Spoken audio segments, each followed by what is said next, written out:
E isso nos mostra que Maria, como mulher, era uma mulher limitada, como todas as mulheres são limitadas. Aliás, como todas as pessoas têm suas limitações. E quando ela soube que Jesus estava em Cafarnaum e que estava o dia todo ensinando a palavra de Deus, pregando a palavra de Deus, efetuando curas, e que não tinha tempo nem de comer, a Bíblia vai nos dizer que ela saiu, quando alguém foi contar para ela, ela saiu e foi com o intuito de trazê-lo para a sua casa, porque ela achava que Jesus não estava bem. Jesus não estava bem. Eu vou até ler o texto aqui, ó. Eu quero utilizar o texto de Marcos, no capítulo 3, versículo 31, que fala sobre isso. Fala, nisto chegaram sua mãe e seus irmãos, e tendo ficado do lado de fora, mandaram chamá-lo. Muita gente estava sentada ao redor dele e lhe disseram, olha, a tua mãe e os teus irmãos estão lá fora à tua procura. Então ele lhes respondeu, dizendo, quem é minha mãe? E quem é meus irmãos? E correndo o olhar pelos que estavam assentados ao redor, disse, eis minha mãe e meus irmãos. Portanto, qualquer que fizer a vontade de Deus, esse é meu irmão, irmã e mãe. Jesus falando. Mas por que ele falou isso? Ele soube que a mãe dele estava lá fora, avisaram ele que a mãe dele estava lá fora, e ele vai falar isso que nós acabamos de ler. Daí você vai entender que Jesus sabia o propósito de Maria, Jesus sabia a intenção de Maria, Jesus era onisciente, ele sabia de todas as coisas, ele conhecia perfeitamente todas as coisas. E aqui no capítulo 3, no versículo 21, nós vemos assim, ó, e tendo os parentes de Jesus ouvido isto, ou seja, eles ouviram aquilo que eu acabei de dizer, que Jesus estava em Cafarnaum, que ele não tinha tempo de comer, que tinha muitas atividades, e eles contaram para Maria. E quando os parentes de Jesus ouviram isso, saíram para o prender, porque diziam, está fora de si. Um outro texto interessante é quando alguém exalta Maria. Está lá no capítulo 11, versículo 27 de Lucas. Alguém, depois que Jesus concluiu uma palavra, alguém vai se levantar e vai dizer assim, bem-aventurada a mulher ou o ventre que te concebeu, e bem-aventurado os seios que te amamentaram. E Jesus falou, não, antes bem-aventurado aqueles que ouvem a palavra de Deus e obedecem. Então, quando eu falei, agora há pouco, que Maria, quando o anjo sauda Maria, ele faz uma declaração do caráter dela, então Maria não se tornou bem-aventurada porque dera luz a Jesus. Ela deu a luz a Jesus porque ela era bem-aventurada. Por isso que ela teve... Em outras palavras, o que o anjo quis dizer assim, a você coube a honra de dar a luz ao Filho de Deus. E depois nós vemos Maria aos pés da cruz. E também é algo interessante, porque é a primeira vez que porque Jesus e Maria sempre estiveram em conexão. Maria sempre aparece em conexão com Jesus, todas as vezes você vai ver.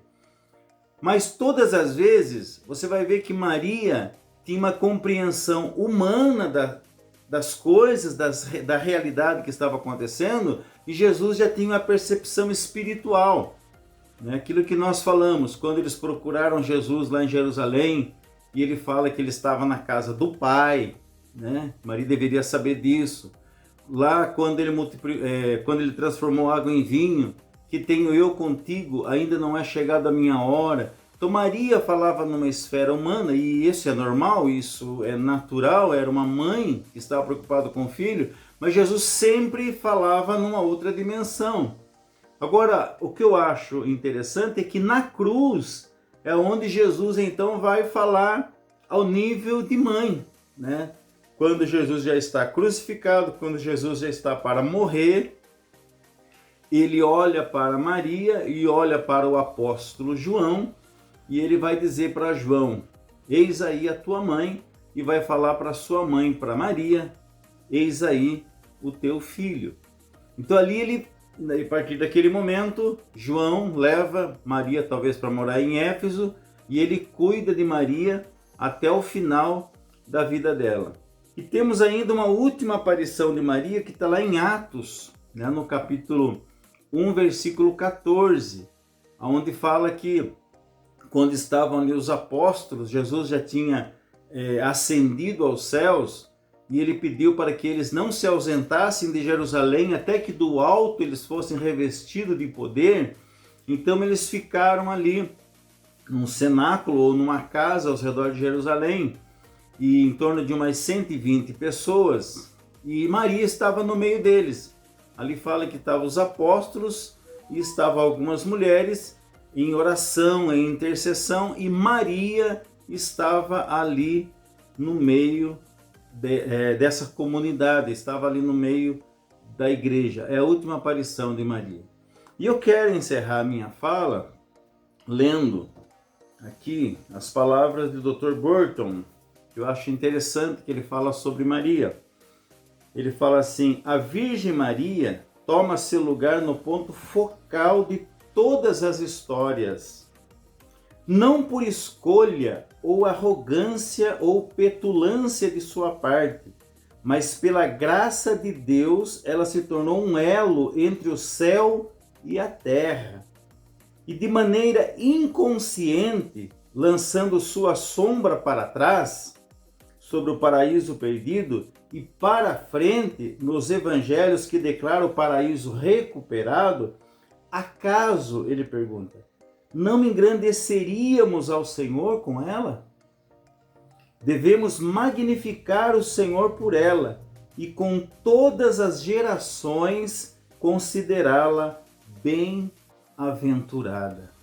E eu quero encerrar voltando lá no capítulo de Lucas, quando o anjo conclui, quando o anjo conclui a sua missão, falando o que iria acontecer, o que Maria ia fazer, qual que era a importância histórica de tudo aquilo, e Maria simplesmente vai curvar sua cabeça e vai falar: eis a escrava do Senhor, cumpra-se em mim conforme a tua palavra.